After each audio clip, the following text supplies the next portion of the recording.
Welcome you all in this session of fluid mechanics and fluid machines. We were discussing about the Pelton wheel turbine. In the last lecture, we have observed the velocity triangles for a Pelton wheel turbine. Let me again remind you about the velocity triangles. The velocity triangles for a Pelton wheel turbine were like this. The velocity triangle was a straight line at the inlet, but at the exit it was a triangle which we have earlier learnt. Now, in this chapter, we would discuss in this lecture, we would discuss some important points about the Pelton wheel. These points will play an important role while solving problems of a Pelton wheel turbine. Let's discuss each and every point one by one. You have to remember all these points. The first point is the coefficient of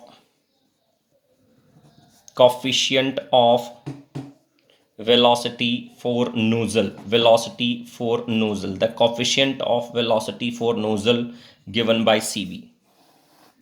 The CV is given by V1 upon root of 2GH. V1 upon root 2GH. If you are given with H, you are given with CV, then you can calculate V1 from this equation. Please observe, you would be given with net head, CV will be there, get the value of V1. If you are not given with for CV, for nozzle, CV lies in the closed interval from 0.98 to 0.99. For nozzle, CV is from 0.98 to 0.99. If you are not given with CV in the problem, then you can assume whatever the value of CV as 0.985, average of the two terms. Please observe, CV would help you to calculate V1. You will be given with CV, you will be given with the net head, you can calculate absolute velocity from this equation. If in the problem CV is not given, then you can assume the value of CV as 0.985. In the book of R.K. Bansal, the CV has been assumed to be unity. You can go like this as well, but you have to clearly mention that CV has been assumed as 1. Okay, this is the coefficient of velocity for the nozzle. You have to assume or will be given. Second is the angle of deflection of jet. Angle of deflection of jet. Angle of deflection of jet. Let me represent by this angle of deflection as delta. Angle of deflection means, please observe, jet enters, leaves with relative velocity VR2. Now this angle is the angle of deflection delta. This was the direction of jet at inlet. The jet has been deflected and the jet is leaving in this direction at the exit. So this angle is what known as the angle of deflection delta, and this delta is lying in the closed interval from 160 to 170 degrees. The value of delta lies in between 160 to 170. Usually you will find in all problems of the Pelton wheel the delta from 160 to 175 degree. Therefore phi would be lying in the closed interval from 10 to 20 degree. Usually you will have 15 degrees because this angle is phi now. So if this angle is delta, then this is 180 minus delta. Phi would be 180 minus delta. This angle is delta, this angle is phi, so phi would be 180 minus delta. This is the angle of deflection of jet. Third, if vane is smooth, we have already talked about this. If vane is smooth, then take VR1 equal to VR2.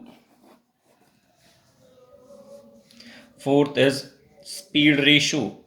Very important point, speed ratio. Speed ratio would be given to in the problem represented by K, and K is given by U1 upon root of 2GH.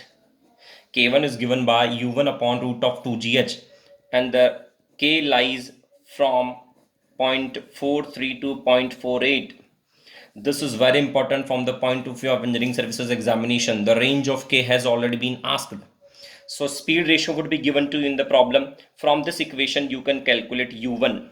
If not given, you are given with H, you are given with K, then U1 can be calculated with this equation.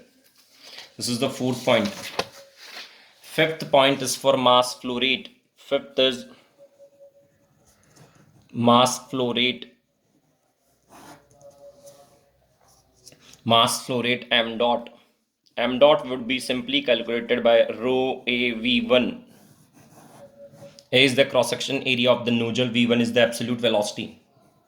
u1 and u2 would be equal to u, which is equals to pi d n over 60. Previously I wrote u1 and u2 to be omega r1 and omega r2. Since r1 and r2 are equal, therefore they are equal. Now you can use formula omega r is always equal to pi d n over 60, and d will be given to you as mean diameter of runner. That is how you can calculate u. The next is water power. WP. WP can be written as m dot gh. WP is m dot gh. Please observe one point over here. If the frictional losses in the nozzle are neglected, if the nozzle is 100% efficient, please let me tell you, is the diagram. This is the water power available at the inlet of the nozzle or at the inlet to the turbine. If the nozzle is assumed to be frictionless, then whole power, whatever is available over here, will be converted over here. My meaning to say is that when the nozzle is frictionless, then whatever the power available at the inlet to the nozzle would be there at the exit of the nozzle. So if the nozzle is frictionless,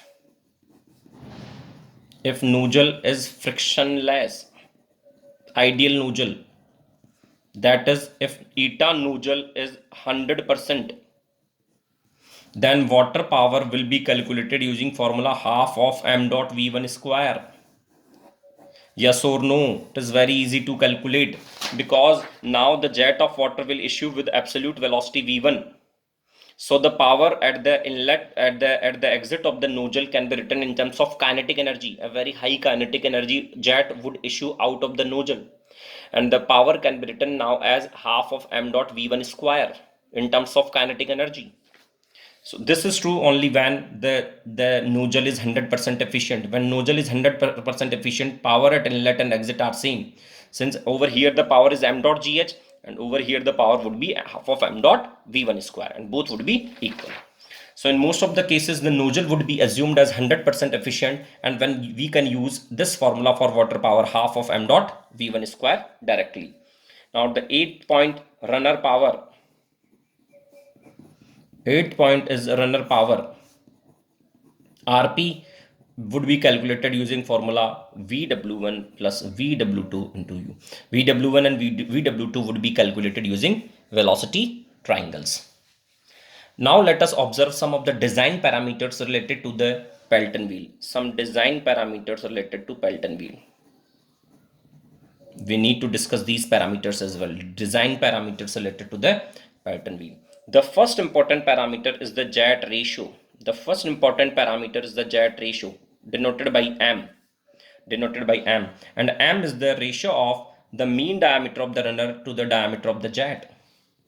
D is the mean diameter of runner,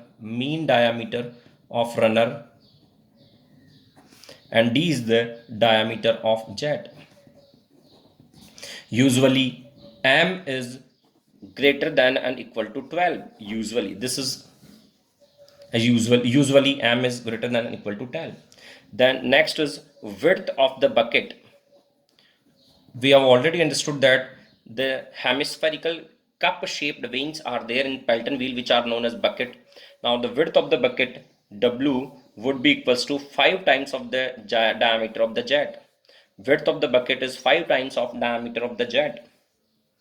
Third is depth of bucket. Depth of bucket is represented by D dash, and this D dash would be 1.2 times of jet diameter D. 1.2 times of jet diameter D. And the fourth point is number of buckets or number of vanes around the runner. Number of buckets. These are the straightforward formulas, design parameters. Number of buckets, that is Z is given by 15 plus 0.5 m. 15 plus 0.5 m, where m is the jet ratio. M is the ratio of diameter of the runner to the diameter of jet. These are the design parameters. Now I request you all to go through a derivation, very important derivation, maximum efficiency, maximum hydraulic efficiency of a Pelton wheel turbine. You have to derive the condition for maximum hydraulic efficiency. You have to derive the condition for maximum hydraulic efficiency of an impulse turbine. You have to do yourself, and you will find that the maximum efficiency for eta H to be maximum in case of Pelton wheel turbine, you will find that the V1 is equals to twice of U, or the tangential speed of the bucket, or the speed of the bucket would be half of the speed of the jet. For maximum hydraulic efficiency, you have to derive this condition yourself. If I got time, I would be doing that for you. Thank you.